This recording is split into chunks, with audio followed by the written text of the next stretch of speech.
Hello நண்பர்களே, தெரிஞ்சோ தெரியாமலேயோ நம்ம வாழ்க்கையில் பல பிறமொழி சொற்களை நம்ம பயன்படுத்துகிறோம். ஆனால் நாம் எல்லாமே அதை தமிழில் கற்றுக்கணும் அப்படின்னு ஆர்வம் இருக்கும். ஆனால் நமக்கு ஆக்சுவல் தமிழ் பேர் தெரியாது இல்லையா? நான் சில புக்ஸ் எல்லாம் படித்து சில இன்ஃபர்மேஷன்ஸ் எல்லாம் கேதர் பண்ணி கொஞ்சம் தமிழ் பெயரெலாம் கற்று வச்சுருக்கேங்க. அதை உங்கள் கூட ஷேர் பண்ணிக்கலான்னு தான் பார்க்குறேன். சப்பாத்திக்கு உண்மையான தமிழ் பெயர் கோந்தடை.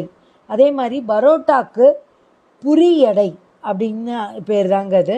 அதே மாதிரி நூடுல்ஸ்ன்னு சொல்கிறோம் இல்லையா, அதுக்கு பேர் குழைமா. கேக் அப்படிங்கிறது இங்கிலீஷ் பெயர், அதுக்கு தமிழ் பெயர் கட்டிகை. பாயசம் குடிக்கிறோம் இல்லையா, ஸ்வீட்டு, அதுக்கு தமிழ் பெயர் பார்க்கண்ணல். அதே மாதிரி குருமா, சப்பாத்திக்கு சைட் டிஷ் குருமா இருக்கு இல்லையா, அதுக்கு